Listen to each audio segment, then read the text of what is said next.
এক দেশে ছিল এক গরিব মেয়ে, নাম তার মায়া। ছোট্ট একটা কুঁড়ে ঘরে মা বাবার সঙ্গে থাকতো সে।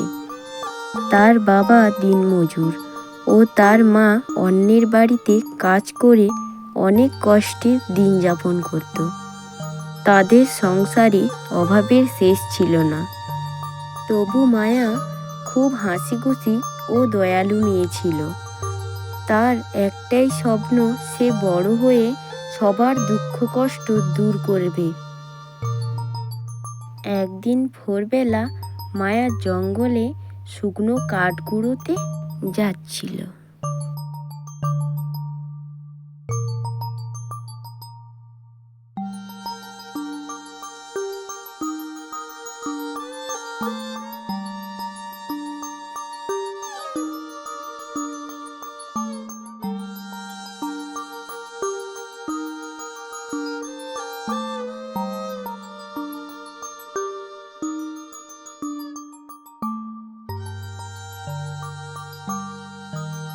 শুকনো কাঠ কুড়োতে কুড়োতে হঠাৎ দেখি এক গাছের নিচে এক বৃদ্ধা বসে কাঁদছে।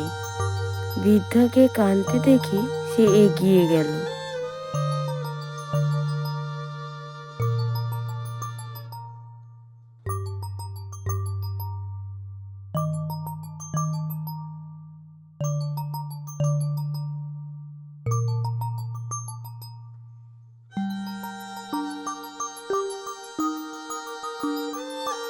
ঠাম্মি, তুমি কাঁদছো কেন?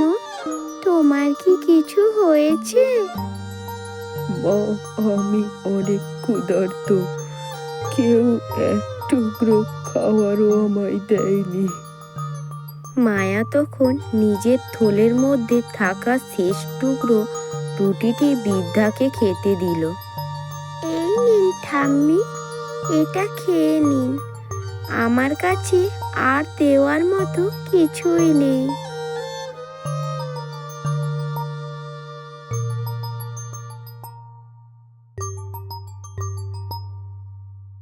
তুই অনেক ভালো মেয়ে মা, তোর জন্য একটা আমি আশীর্বাদ রেখে যাচ্ছি।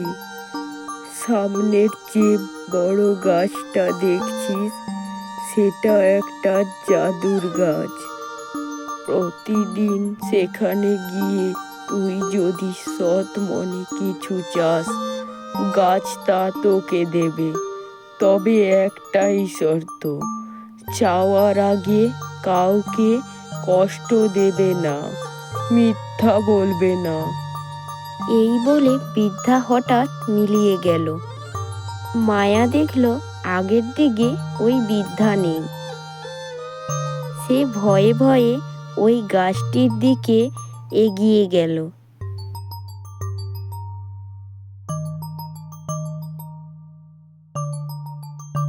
সে গাছটিকে জিজ্ঞাসা করল, তুমি কি জাদুর গাছ? সেই সময় গাছটি যেন নড়ে উঠল। মায়া ভয় পেয়ে গিয়েছিল, তাই সে ভয়ে ভয়ে বলল, আমি চাই আমার মা বাবার যেন আর কষ্ট না থাকে, আমরা যেন একটু ভালোভাবে বাঁচতে পারি। এই বলে সে সেখান থেকে ফিরে গেল।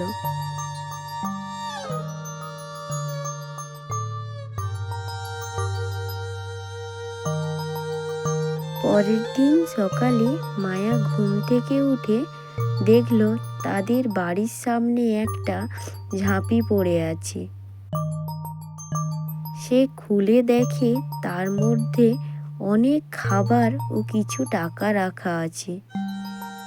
সে দেখে অবাক হলো। সে তার মাকে ডাকলো, মা, মা দেখো, এত সব জিনিস কেউ দিয়ে গেছে। ভগবান বুঝি এতদিনে আমাদের দিকে একটু মুখ তুলে তাকালো। তারপর থেকে মায়া প্রতিদিন সেই জাদুর গাছের কাছে যেত। কখনো নিজের জন্য সে কিছু চাইতো না, চাইতো প্রতিবেশীদের জন্য, গ্রামের দুঃখীদের জন্য। গাছদা, পাশের কাকিমার ঔষধ দরকার, উনি খুব কষ্টে আছেন, কিছু ব্যবস্থা করো। পরদিন কাকিমার দরজার এক কোণে ঔষধ পাওয়া যেত। এইভাবে গাছ মায়ার প্রতিটি ভালো চাওয়া পূরণ করত।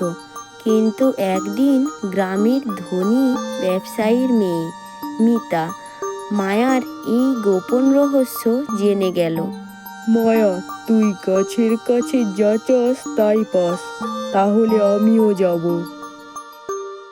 না মিতা, ওই গাছ তখনই কিছু দেয় যখন মন থেকে কেউ কিছু চায়, আর কাউকে কষ্ট না দিয়ে। আমি চাই আমার বাড়ির পেছনে জমিতে সোনা ফলুক। সেই পরদিন গাছের সামনে দাঁড়ালো। হে গাছ, আমার জমি ভরে দাও সোনায়, আমি সব থেকে ধনী হতে চাই। কিন্তু কিছুই ঘটল না। পরদিন গিয়ে দেখলো জমিতে কাঁটা গাছে ভরে গেছে। মিতা রেগে গিয়ে মায়ার উপর দোষ চাপালো। তুই আমাকে মিথ্যে বলছিস, তোর জন্য আমার জমি নষ্ট হয়েছে। মায়া খুব দুঃখ পেল। সে গাছের কাছে গেল।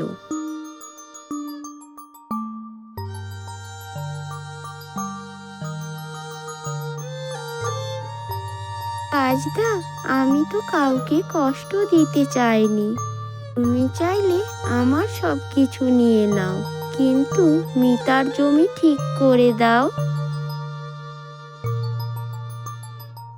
তখন গাছটি বলে উঠল, মায়া, তুমি সত্যি এক মহৎ হৃদয়ের মেয়ে।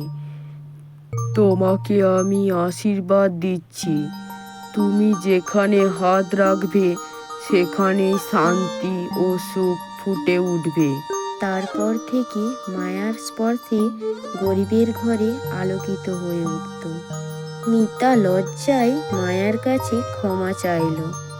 মায়া, আমি খুব ভুল করেছিলাম, তুই আমাকে ক্ষমা কর। ভুল সবাই করে মিতা, কিন্তু ক্ষমা চাইতে জানতে হয়। আয়, আমরা একসাথে সবাইকে সাহায্য করি। এরপর মিতা ও মায়া একসাথে গ্রামের জন্য কাজ করতে লাগলো।